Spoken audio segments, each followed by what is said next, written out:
Hello, good morning. So, happy weekend. I will have a weekly outlook where I'll go over a lot of FX and crypto pairs later on, but we'll just keep the ball rolling with these daily Bitcoin videos.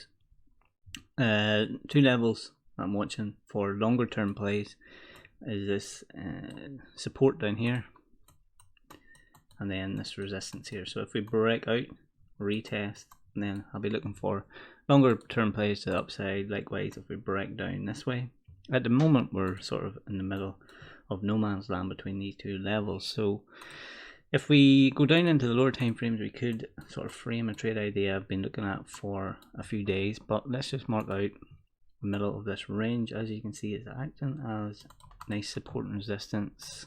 Support, support, support, support, resistance, resistance, and this is where we're currently at. So if we could get a break back above there, we could come up and test these weekly highs again. So let's go down into the hourly time frame. Let's just mark out Monday's high,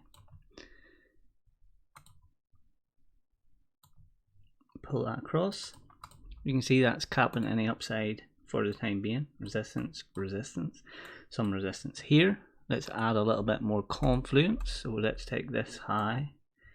What's holding down the market?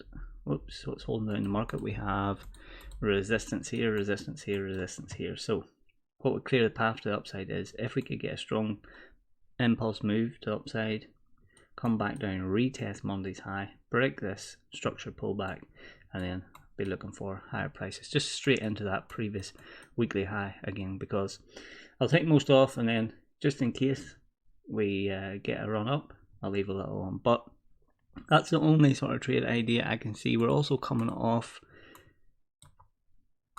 a little bit of support. If we take this trend line, support, support, support, prices being squeezed between two levels. I'm just really waiting to see if it'll break out. I'm not really taking any trades here. I'll just wait to see what the market wants to tell me and then act accordingly. So yeah, that's the update in Bitcoin. I'll have a weekly outlook out later on, going down in detail in a lot more pairs, and yeah, I wish you a happy weekend.